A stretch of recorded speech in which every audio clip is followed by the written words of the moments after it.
Okay, so today is very exciting. The EvoClub Car Wash team has had the opportunity to detail this very original Mercedes 124. So I've always admired the 124, as I would consider this perhaps to be the best modern classic Mercedes. This car is built like a tank.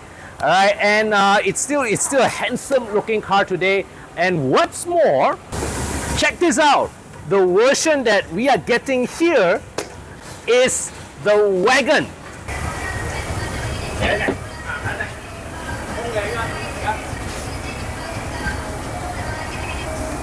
Now, take out shoe first. So, one thing that is special about, well, many generations of the E-Class wagons is that they have this fold-up rear seats, rear-facing seats that will allow you to take 2 extra passengers. Now, I'm 170 centimeters tall, and as you can see, not bad. It's still got headroom above me, and this is more space really than many of the modern so-called 7-seater SUVs. Now let me just come down and fold the seat back down again. To fold it down, just drop this in and fold this down nicely. And beautiful, isn't it? It's a nice flat floor. Now of course this is an area where there's considerably very little in terms of technology. So you can see here, it's a nice flat floor, which you can further extend by dropping the middle row seats. Now we move to the side view of the car. Now from the side here, this is where we tell the unit that you're looking at is a pre-facelift model. Later batches of the W124 had the dual colored painting scheme, which is what they call the Sacco planks, named after Bruno Sacco, the man who designed this, along with the S-Class and the 190E of the same era. This one has a unicolor body. Now, of course, another identifying mark that this is a pre-facelift model is the all-black door handles versus, I think, colored or chrome in the later models. But the biggest giveaway is actually at the front. Now, at a glance, it is not easy to tell the differences between a pre-facelift and a facelift 124. This is a pre-facelift, and how do we identify that? Here at the grille. So in a pre-facelift 124 grille, what you will see is that firstly, the Mercedes star is on the grille assembly itself, and the grille is fully angular. This corner here is a sharp angle, whereas in the facelift model, the Mercedes star sits on the metal. The metalwork of the bonnet actually extrudes down here, and this part is curved. The top corner here is curved. So there's a metal extrusion here where it frames the grille. And at that time, that represented a revolutionary metal construction technique. Now, of course, when we review the 124, we'll be remiss in not highlighting a very unique thing, that the 124 has asymmetrical side mirrors. The driver's side is rectangular, whereas the passenger side is square. Now, of course, I believe Mercedes consider that this gives you best rearward visibility, but having driven this car for a couple of days, yes, the owner of this car asked me to pick this up, bring it here to detail and send it back to him. I can't tell the difference. Okay, so we check out the interior from the rear. So notice that here, there's no central armrest as you would expect. Why? Because Mercedes, in priority of practicality, designed these seats to fold down fully flat. And therefore, at that time, they did not know how to integrate an armrest here. So they didn't. Okay? Even by modern standards, it is actually a very spacious place to be in right here at the back. Okay, I'm 170 centimeters tall, got about 3 fingers of headroom above me, excellent legroom in front. Now the door card, as you can see, relatively plain, but you do have rear power windows here and a very simple armrest design with, well, a retractable ashtray. No rear blowers yet though. Now we come to the front. More interesting things here to check out at the front. The instrument cluster, very simple 3-binnacle design. So you've got fuel economy gauge, water temperature gauge, oil pressure gauge, fuel gauge here. An analog clock here. I always like a good analog clock. A Mercedes E-Class tradition for many generations to have the analog clock on the instrument cluster. So here, the dashboard, very classy wooden trim, right? It was Mercedes, I believe, that made wooden trims, you know, the staple of class and luxury. So here you can see this is the glove box here, right? Very simple single zone, well, actually dual zone temperature control. So you got temperature control here and here, but one fan speed control. All right, this rocker switches here, so wow, still good quality. Right, all this here still operating nicely. You can see from the odometer, check this out, this car has clocked 400,000 kilometers. And here you can see the Mercedes tradition that continues today, where the seat controls are placed at the door. And what I really like about classic Mercedes is how there is that satisfying feeling, okay, of pulling this to release the parking brake and then stepping it down there to engage it. So at that time, remember, Mercedes also pioneered the gated shifter. I remember back when I was a kid peeking into all these W124s and whatnot, and compared to the Iswara I had at home, which you had the straight T-bar shifter, the Mercedes design of having this gated shifter, to me, was quite a novel sight. They kept it simple with the power window controls all put in the middle console. So right here, this is a, well, this is a storage area that you can put your things here. I put the M guard, and there's a foldable armrest here. So by modern standards, of course, this is a very plain cabin, but even today, all right, 40 years on, everything here still feels solid. It's like, you know, it's, this car is with 400,000 kilometers on the clock. This car hasn't exactly been a museum specimen. It has been used, you know, it has put on the miles, but it hardly looks like a car that is more than 100,000 or 200,000 kilometers old. And that is testimony to the construction and engineering of Mercedes-Benz of this era. Now check this out. The driver's side mirror here is manually adjusted. The passenger side is power adjusted, so which is clever, because you see, you can easily reach the one here at the driver's side, and well, the far one is the passenger side. So, and at that time, a powered side mirror is a more expensive item than it is today, so having it on one side is really more than good enough. Okay, so here we are driving the 300TE. Now, Mercedes terminology of that era, 300TE means, well, the 300 stands for a 3-liter engine. E at that time did not mean E-Class, but simply meant the German word for fuel injection. So T here also does not mean turbo, but rather refers to the fact that this is a touring, so hence 300TE.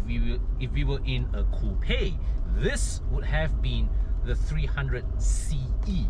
Now later on, when Mercedes upgraded the 3-liter engine to a double overhead camshaft design, that is when they had the 300E24 or 300E-24, 300TE-24, whatever you may call it.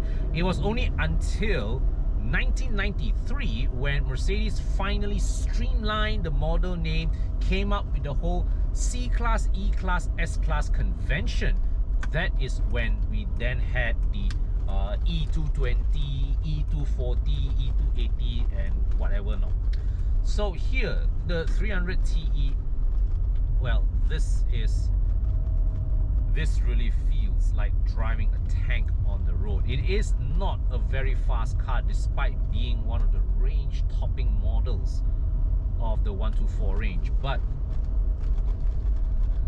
this is a car that really, you know, the way it tramples down on all the surface imperfections. The only thing that really creaks and rattles here is really my body rubbing against the leather seat here. So much like the W123 that I drove, well, a few months back, the 300 TE here, and even if you were to go to the 300 CE, which is the coupe, you're not going to find a particularly exciting or engaging or any flavor of sportiness in the drive.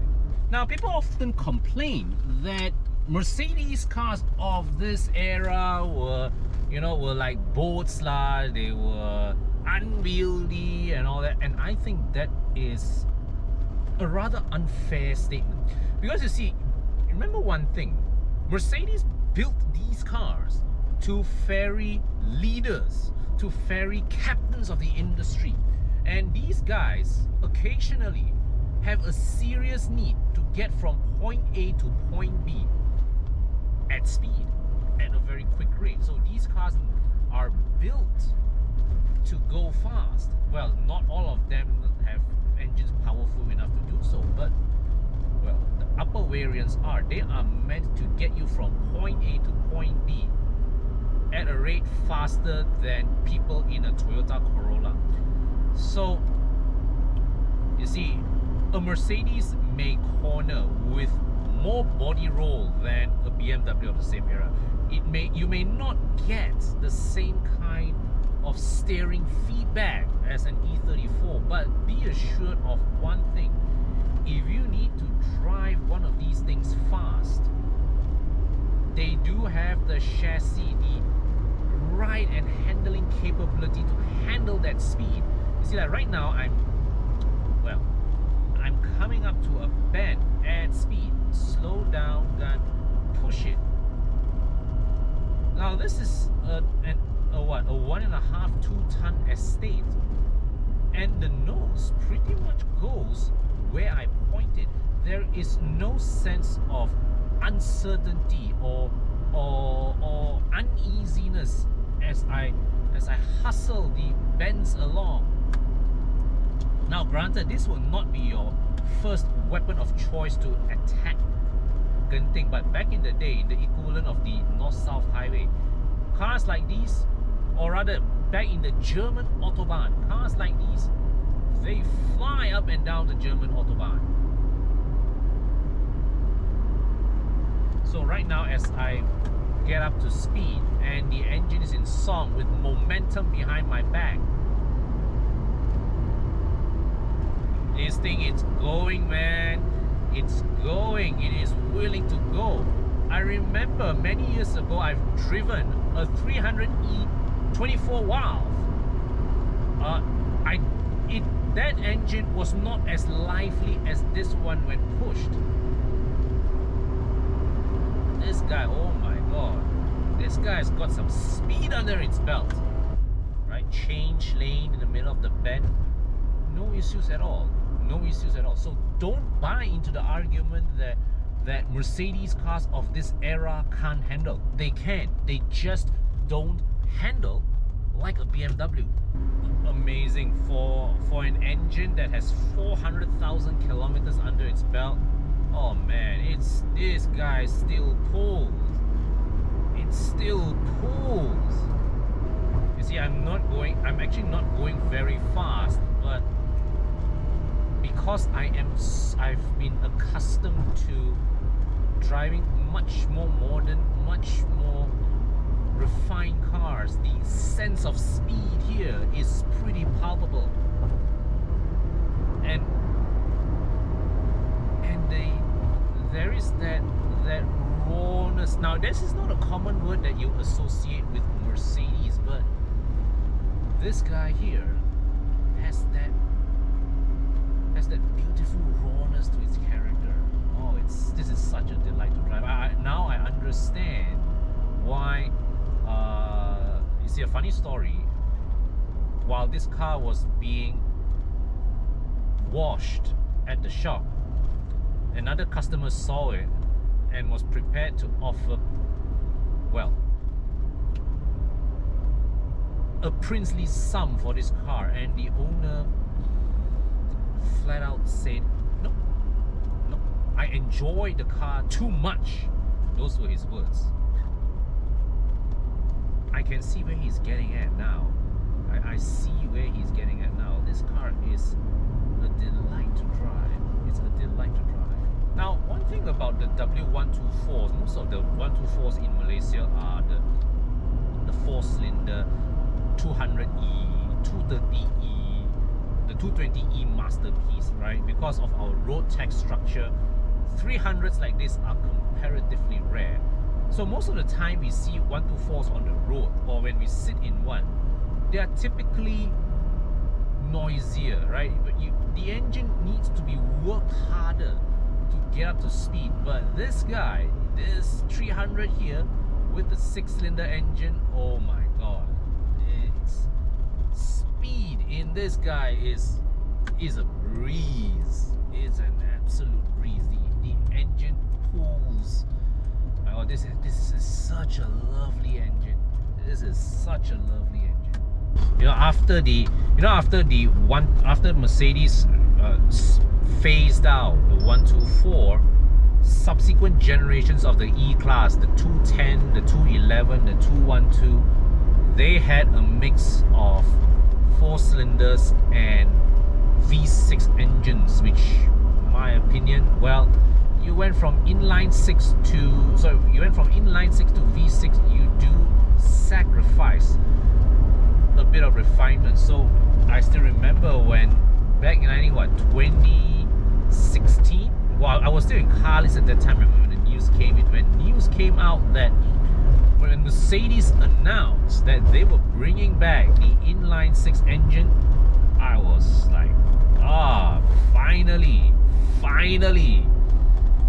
And it's such a shame that Mercedes went from the inline-six to the V6 in the 1990s, because here in this 300E here, they have such a wonderful 6-cylinder engine that I'm pretty sure if they were to continue building on it, right, in the present day, when we talk about inline-six engines, we won't only be thinking about BMWs.